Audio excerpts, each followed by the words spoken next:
Today on the Make Time podcast, we're joined by Dr. Nicole Buerkens to talk about one of our favorite topics, making time for women's brain health.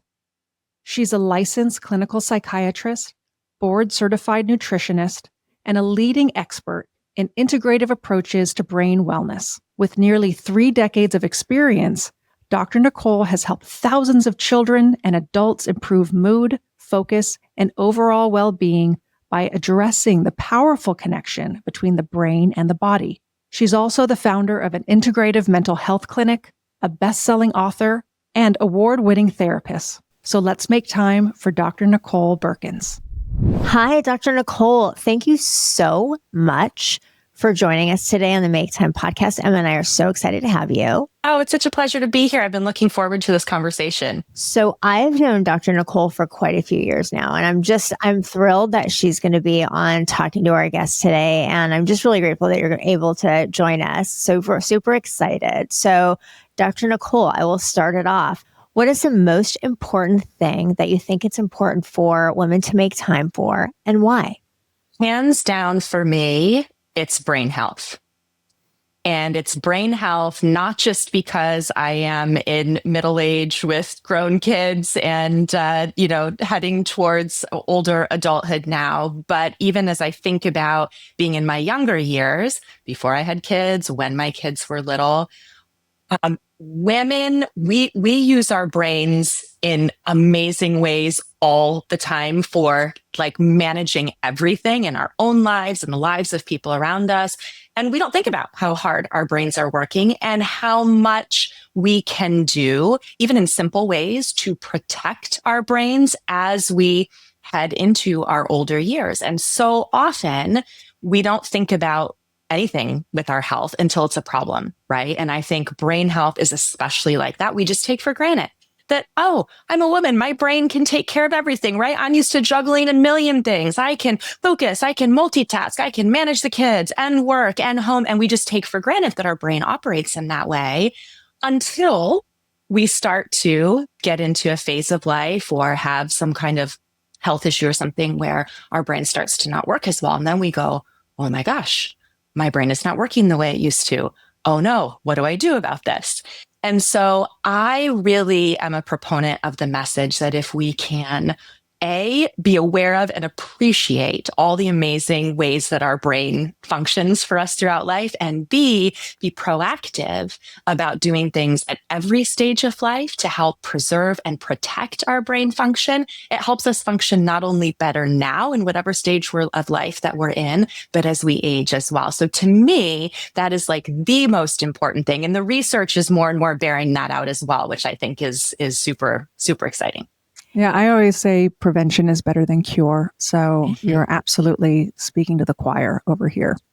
And I think that just like being a woman does not set you up for success for brain health, period. Like, just being the sex that we are and being, born a woman, we have hormones, we go through puberty and then we have our children, and that's like a whole hormonal situation, and then perimenopause and menopause and then pile on all the other stuff that just goes along with being a woman, whether it's like, kids, juggling, calendars, lack of sleep, postpartum, all this stuff. Like we just have not been served a good brain health hand to begin with. Decision-making, scheduling, That's right. You name it. It's just like such a fatigue that our brains go through in general.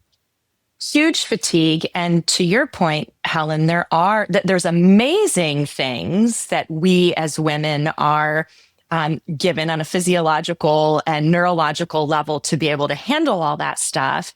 But there's also a lot more things then that can start to go sideways, especially as we go through those phases of different hormone changes, especially. And again, I think we often are just so busy and so focused on doing all the things and meeting everybody's needs and taking for granted that our brain will just continue to do that, that we're not often as proactive as we could be or as we should be.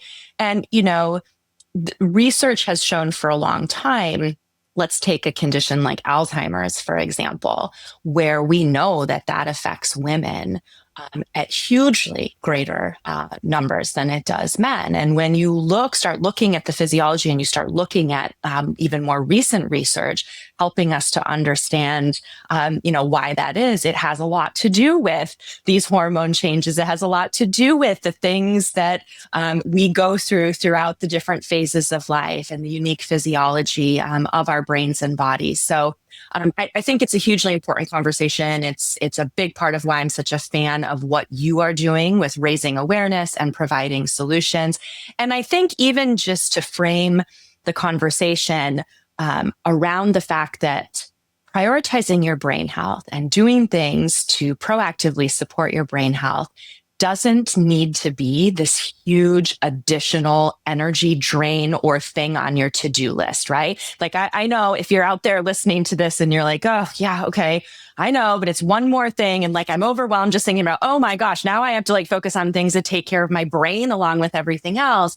I think it's important to just frame this as there are really simple daily habits, effective things that we can do that don't add on a huge amount of burden to us, that are things that we can prioritize easily building into our lives that can be really effective. And, I think it's also important to note that the things that we know are good for our physical health. So if you're focused on maintaining your physical health, or even, aesthetically, how you look, how you feel in your body, those things are all so connected to brain health. And I think maybe before we get into tips, I'll just say that I also think it's important to frame this conversation around the fact that the brain and the body are completely connected. This idea that we have mental health or we have brain health and we have physical health, that is a very strange Western medicine sort of way of dividing us into these categories that just isn't accurate, right? It's not like we are disconnected from here up. And I've always said that as a mental health practitioner, as a licensed psychologist, this idea that, well, I go see you for my mental health and I see my medical doctor for my physical health. Meanwhile, it's all completely connected. What we do, what's going on in our physical body, how we nourish ourselves, how we move our body, illnesses or disease processes that we may have going on physically, absolutely impact everything about how our brain functions. And the reverse is also true. The things that are going on in our brain, mentally, physically, neurologically, are absolutely impacting everything in the body. So I want to frame the conversation that way too, because sometimes when we talk about brain health, people think, oh, we're just going to be talking about some things, up here that I can think about, or, but no, there's so much of this interconnection. But that's also the great news, is that when we do some of these things to support one part of the body or support the brain, we're supporting everything. And so I think as women, especially, we can benefit from that way of thinking of tackling multiple areas with one solution or one strategy or one daily practice that can have a huge impact systemically for everything in our bodies. That's what I realized when I started learning more about brain health, that when I started looking after my brain, I realized that the rest of my body benefited as well, which... Yeah. I think also, make time. One of the things that we really love to do is check a couple of those boxes off. As much as women can check a couple boxes off at one time, the better. So really, I love the whole integrative approach here. And I'm so excited to get into this. So Dr. Nicole, talk to me about please give our listeners 3 actionable tips, how they can make time for their brain health. Yeah. So my first one is to develop what I call nutrient rituals.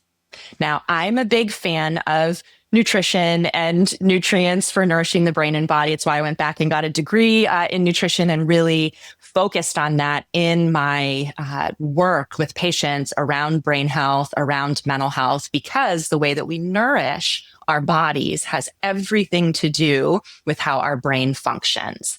So these nutrient rituals are are just simple ways of, sometimes people call it habit stacking, but ways of building routines into the day that help us make sure that we meet our nutrient needs. For the brain in particular, and for women in particular, what are some of those nutrients that we're talking about? We're talking about protein as a macronutrient first and foremost. Most women are not getting enough protein, and that is hugely protective and hugely beneficial for brain function. So how can we work more protein into the day, building some rituals around that? I like to start out in the first part of the day, making sure that I am getting a great amount of protein to start the day. Number one, my brain and body just feels better that way. And actually there's good research on that front loading protein, whether you want to do scrambled eggs or you want to grab some, meat sticks on your way out the door, or you want to put protein powder in your coffee, whatever it is, that really helps to jumpstart the day and help our brain stay more focused, keep our energy level.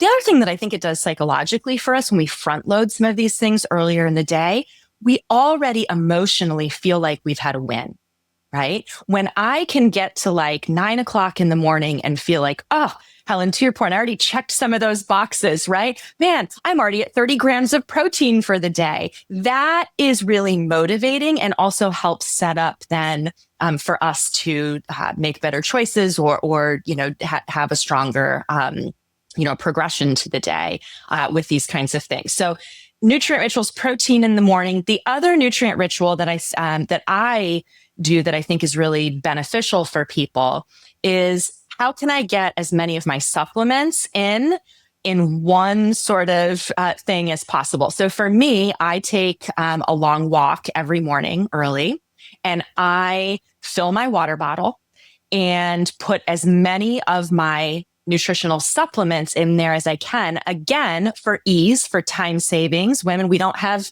time to be figuring out taking pills and things throughout the entire day. So how can we create a ritual around that? For me, it's my electrolyte powder. It's my collagen powder. It's my multi powder. It's my magnesium. It's mixing it all up and taking it with me on my walk. Now, that's what works for me. What I encourage everybody to do is figure out how to build these things into what you are already doing so it doesn't become another to-do.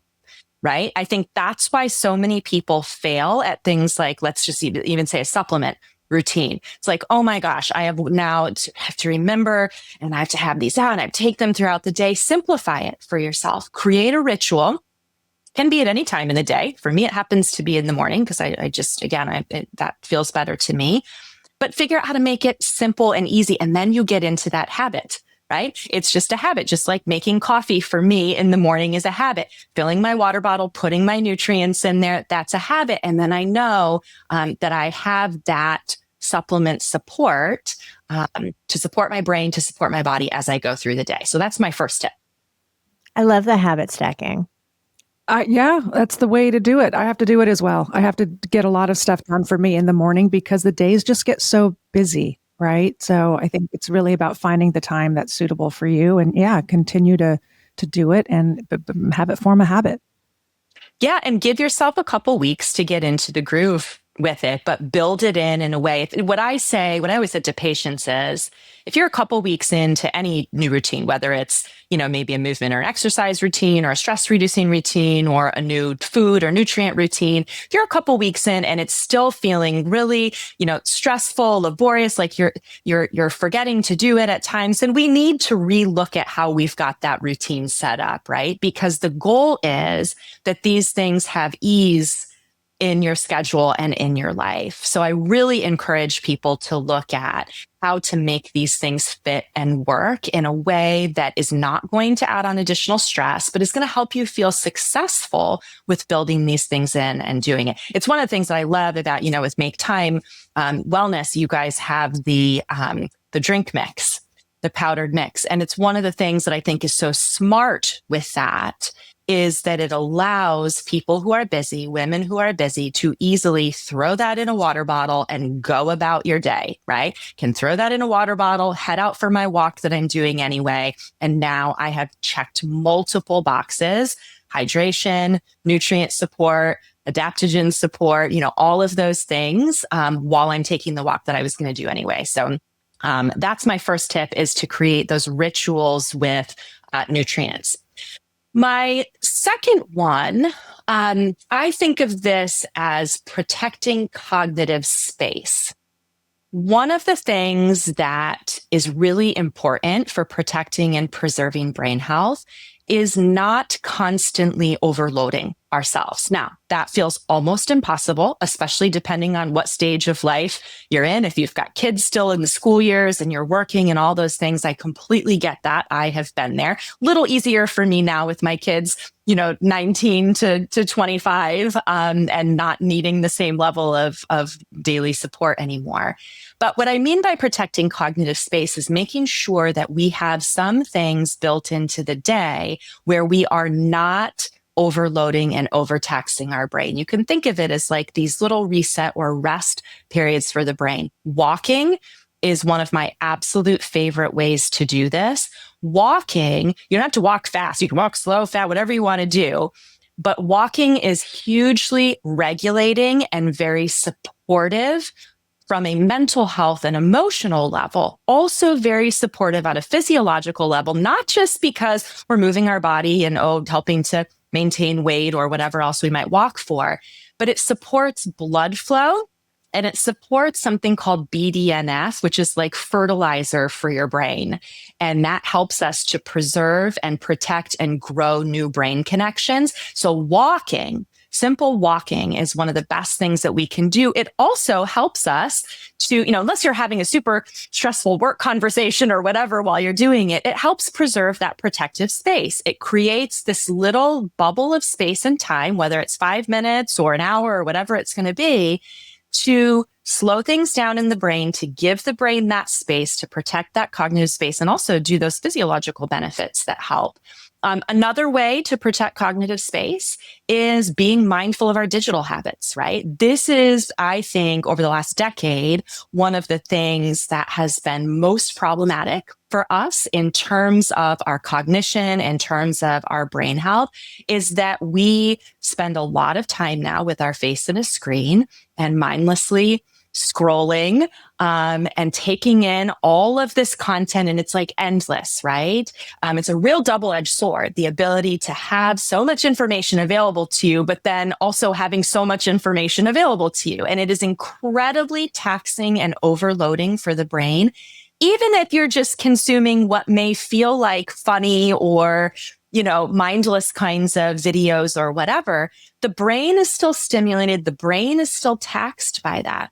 And so I think one of the things that we can do to protect our cognitive function and protect and preserve, our brain health is by being mindful of that. It doesn't mean you have to put the phone down for hours at a time, but it does mean, again, building in some of those rituals. Like for me, it's the phone doesn't come to bed with me. So I'm not tempted to sit there and scroll if I, have trouble falling asleep or whatever.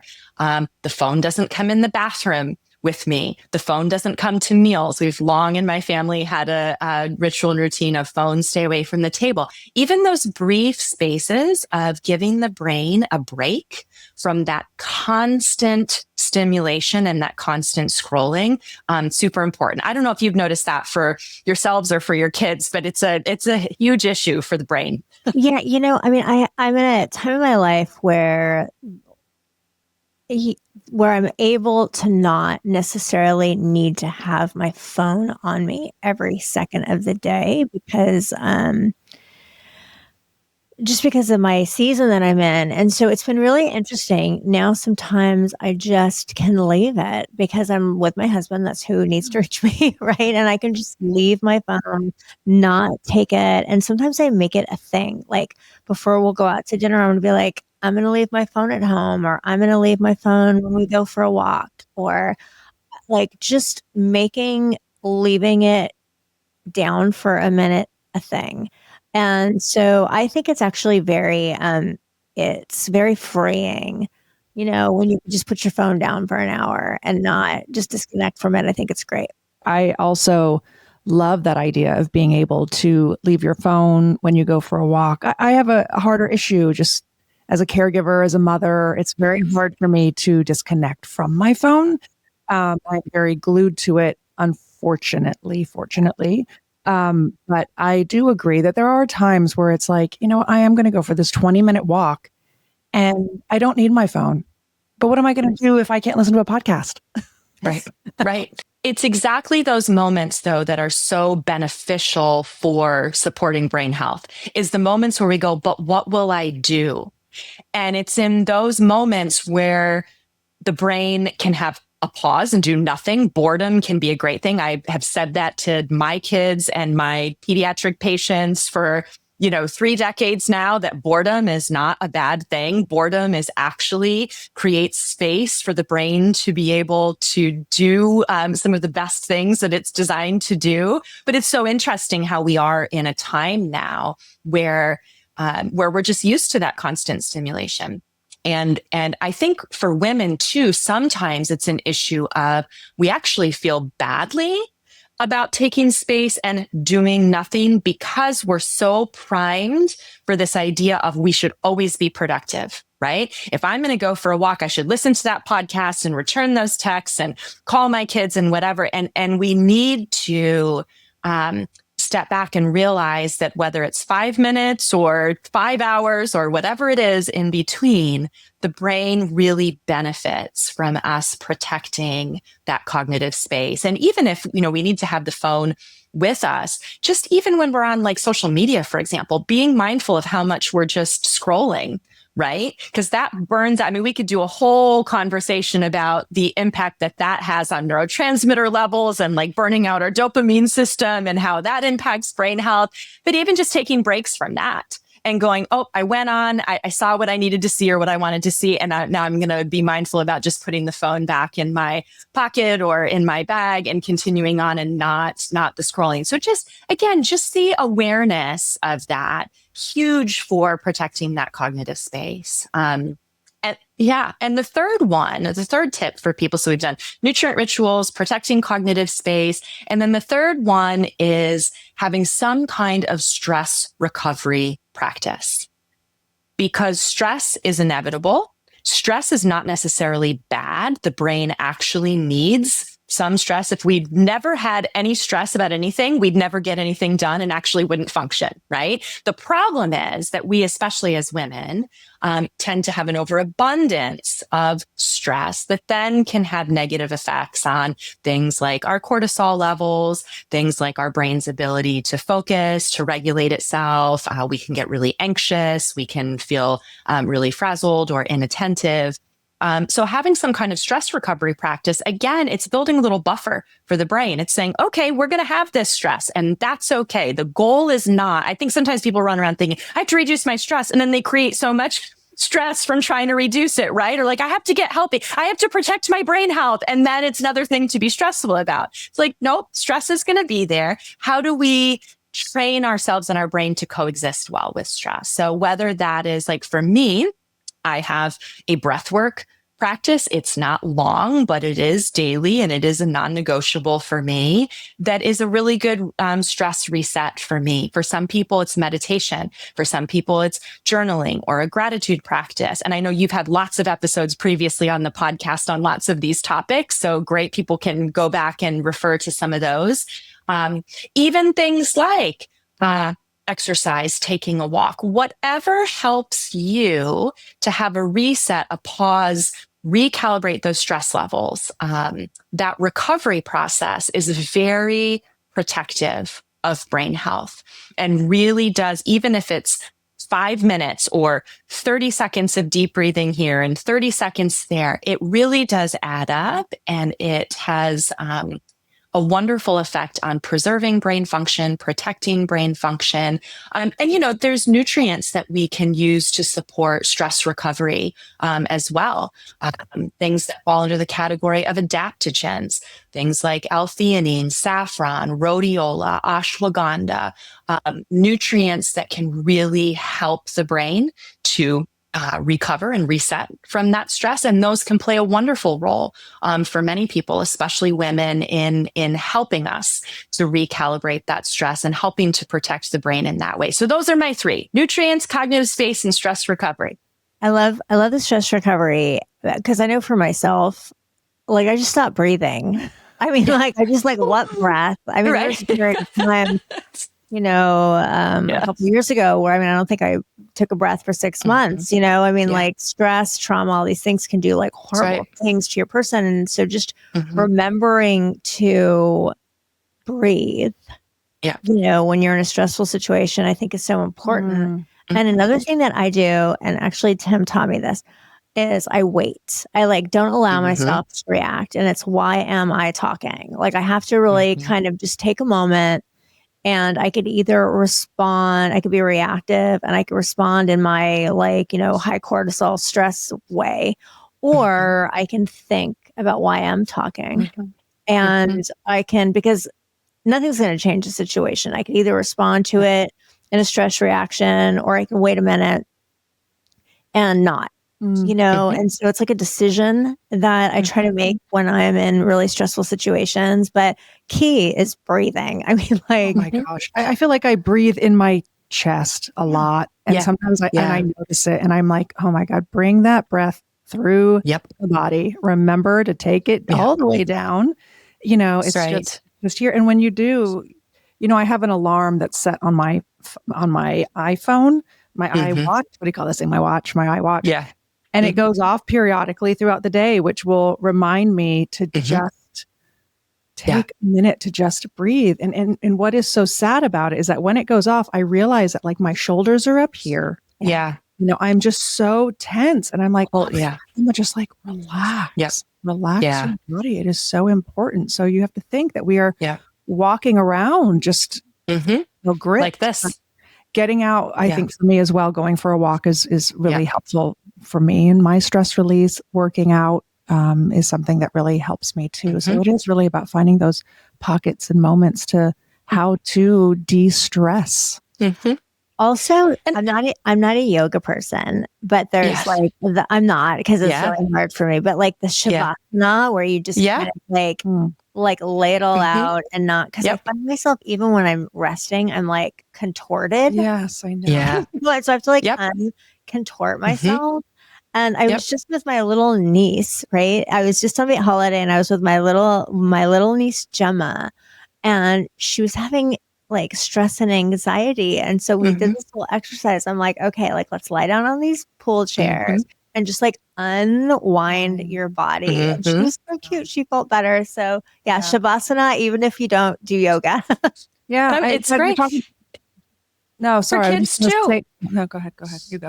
I was going to say for kids too, like if you're a mom and you're like, I don't know, trying to figure out how to work this in, or this stuff is great for kids too. Like to your point, like Shavasana or some simple yoga patterns, or going for a walk together, or doing some breathing. Wonderful for children, wonderful model, for us to be giving them. And then you don't have to try to find time and space away from them. Some of these things, again, you look at how to build it into life, and you can do it with your kids.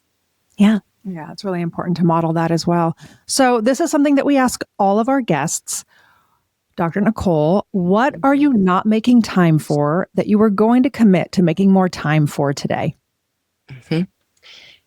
It goes back to something I said a few minutes ago about how as women, we are so primed to make the best use of every moment, to be productive, to get more done, to fit it all in. And I'm really good at that. And I'm really good at building rituals and routines to check all the boxes and get it done. What I am, and this was good as I was thinking about our conversation today and thinking about what my focus here would be.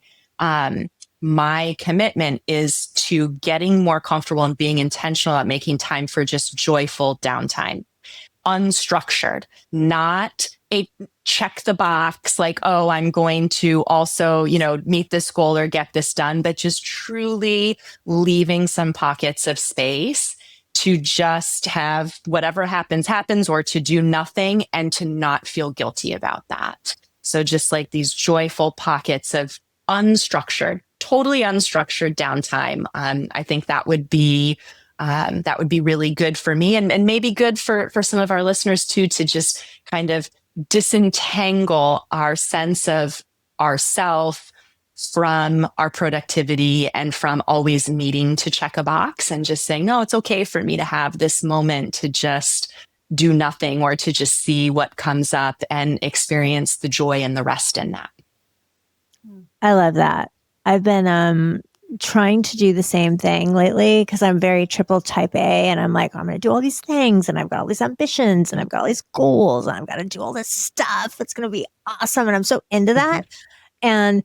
But I've been really trying to be super stingy with my weekends and allowing myself to really not pack them full and just leave some space there so I could just make time to just chill. Yeah, not to be answering emails or to be doing all the other things. I mean, I'm in a really busy season right now, so I'm kind of giving myself a little, grace with how much I have coming in right now. But once I get past this, yes, I want to just get back to my weekends and preserving that for just joyfulness, being in the moment, even just going with the flow of the day. Let's just see where the day might take us. That's right. That sounds lovely. Yeah, without a schedule and a to-do. And I want to just, as we wrap up, comment on something there, Emma, that I think is really important for you and for probably many of our listeners. We all go through moments, seasons, stretches of life that are packed, right? Whether it is being a caregiver, whether it is with work, whether it's our own health issues, our own whatever, right? That's a normal part of life. And what I want everybody to realize is protecting and supporting your brain health doesn't mean we have to do all of these things well or consistently all the time. One of the things that I think is so beautiful about the human brain is how resilient and adaptive it is.